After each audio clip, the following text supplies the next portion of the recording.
The iPad Pro is set to get a huge processor upgrade in 2018, based on the latest rumor out of Apple's supply chain in Asia. Apple supposedly plans to slap an octa-core processor in next year's iPad Pro, making them the most powerful tablets Apple's ever made. The chip will allegedly be manufactured by TSMC and will pack a few features the A11 chip on the iPhone X doesn't have.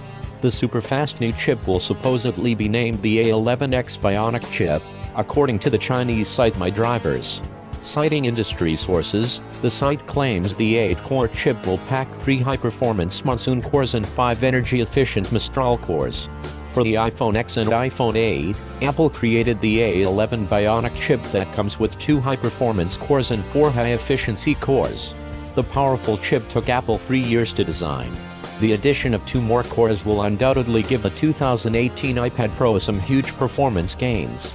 An A11 coprocessor will probably be included on the A11X Bionic chip along with a neural engine that specializes in AI computation so that Apple can bring Face ID to the iPad lineup next year. Apple isn't expected to unveil the new iPad Pros until spring or early summer. Other new features could include an iPhone X-style edge-to-edge display, upgraded cameras, new Apple Pencil and more.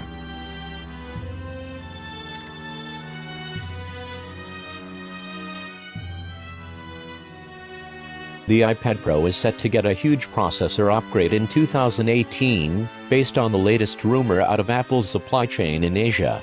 Apple supposedly plans to slap an octa-core processor in next year's iPad Pro, making them the most powerful tablets Apple's ever made. The chip will allegedly be manufactured by TSMC and will pack a few features the A11 chip on the iPhone X doesn't have. The super-fast new chip will supposedly be named the A11X Bionic chip, according to the Chinese site MyDrivers. Citing industry sources, the site claims the 8-core chip will pack 3 high-performance Monsoon